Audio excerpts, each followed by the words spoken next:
Hello, my name is Scott Campbell. The course number is Eet238-940 Digital System Fundamentals.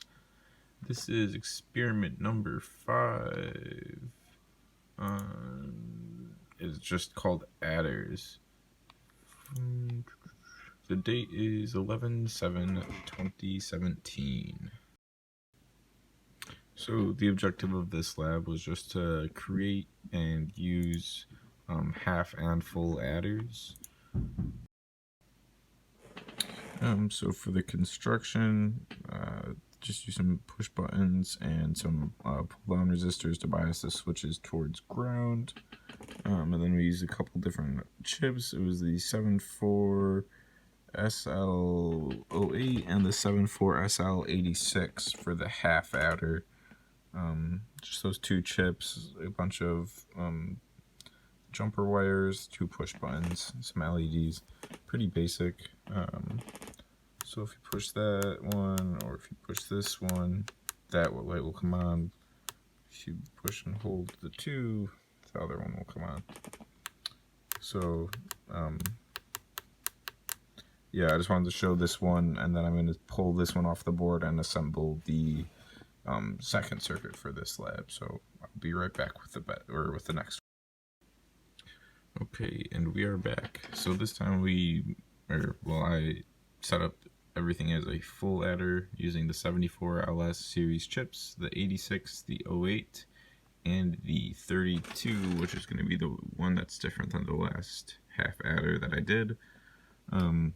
So you can see I swapped out the little push buttons that I was using for the little switchboard, which just makes it a little bit easier to operate with one hand while taking a video, although it did work perfectly fine when I was just using the push buttons. So if we flip number 6 here, which is going to be the first switch, it is just going to illuminate the sum. And then if we were to activate number 7, which would be the second switch, it'll activate the carryout. And if this will stay down, if we add the sky, I'm kind of having to hold this switch down. Oh, well, there we go. Yeah, so with all 3 flipped up, those kind of look like they're not on. Yeah.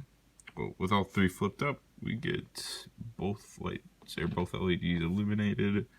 And I'll just kind of show that this works for all of them. Just kind of really quickly flip up each switch individually.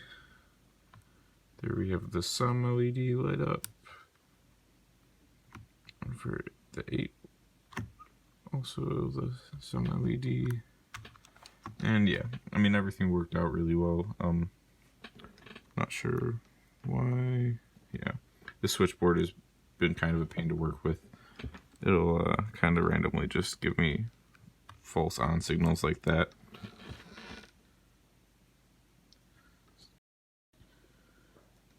Well, yeah, in conclusion, I liked this lab. It was pretty interesting. The full adder is actually the first laboratory that I've done for this class and put everything on the board and had it work first try, which is kind of seems a little bit odd since it's probably the most complicated one, even though it's just, a bunch of small parts that have all added together and, to make one pretty simple function. The only issue that I had with this lab is for the half adder, when I assembled it, I had the polarity of the LED in backwards, so it was never giving me a signal for the carryout or sum. I can't remember which it was. But after a little bit of troubleshooting, I was able to figure out that it was just, the LED polarity being flipped. And yeah, as I already said, everything else worked really well. Didn't have any other crazy issues besides this switchboard being a piece of junk. I don't know. Yep, thanks for watching.